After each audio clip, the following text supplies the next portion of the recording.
2.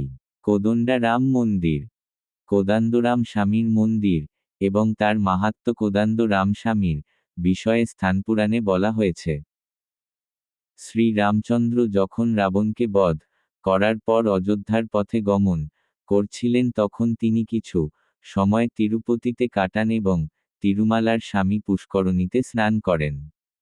এই সময় জাম্বুবান তিরুপতিতে শ্রী রামচন্দ্রের বিশ্রামের স্থানে সীতা, রাম এবং লক্ষ্মণের আর্চামূর্তি প্রতিষ্ঠা করে পূজা করেন।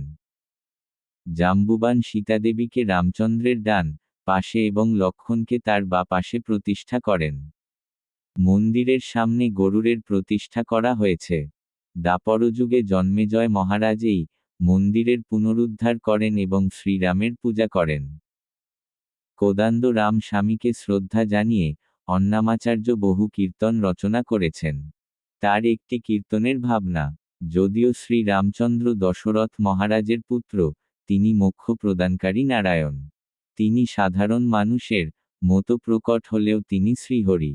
ধনুক ভাঙার দক্ষতা তার অসাধারণ শক্তি।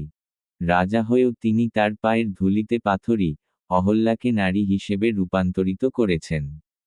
সাধারণ মানুষের মতো তিনি জীবনযাপন করলেও তার অসাধারণ মাহাত্ম্য তাকে মহান করে তুলেছে। এই পৃথিবীতে শ্রীরাম সাধারণ মানুষের মতো বাসিষ্ঠ মুনিকে গুরু করেছিলেন। তবুও তিনি জটায়ুকে মোক্ষ প্রদান করেন। সীতাদেবীকে উদ্ধারের জন্য তিনি বানরদের দিয়ে সমুদ্রের উপর সেতু নির্মাণ করেন এবং রাবণকে বধ করেন। নারায়ণ রাক্ষসদের ধ্বংস করার জন্য দেবতাদের বানর হিসেবে জন্ম নিতে নির্দেশ দেন। কিন্তু সেই নারায়ণ শ্রী রামচন্দ্র রাক্ষস বিভীষণকে লঙ্কার রাজা করেছিলেন। এখন সেই শ্রী রামচন্দ্র বেঙ্কটাচলমে তার আবাস গড়েছেন। তার দর্শন করুন। হাথিরাম বাবাজির শিষ্য ধর্মদাস সীতা, রাম এবং লক্ষ্মণের জন্য রৌপ্য মুকুট তৈরি করেন এবং শ্রী রামের জন্য একটি রৌপ্য ধনুক উৎসর্গ করেন। তিনি ধ্বজস্তম্ভে সোনার আবরণ দেন। মহান্ত ভগবান দাস সীতা, রাম এবং লক্ষ্মণের জন্য বহু সোনার গহনা তৈরি করেন। মহান্ত প্রয়াগ দাস মন্দির প্রাঙ্গণকে অত্যন্ত সুন্দর করে তোলেন। জাম্ববান হনুমানকে প্রতিষ্ঠা না করাই এখানে গর্ভগৃহে হনুমানের আর্চামূর্তি নেই। কিছুদিন পর ভক্তরা প্রথম গোপুরমের বাইরে একটি মন্দির নির্মাণ করে সেখানে হনুমানের মূর্তি প্রতিষ্ঠা করেন। হনুমানের জন্মদিনে সীতা, রাম এবং লক্ষ্মণ হনুমান মন্দিরে যান এবং তাকে আশীর্বাদ করেন।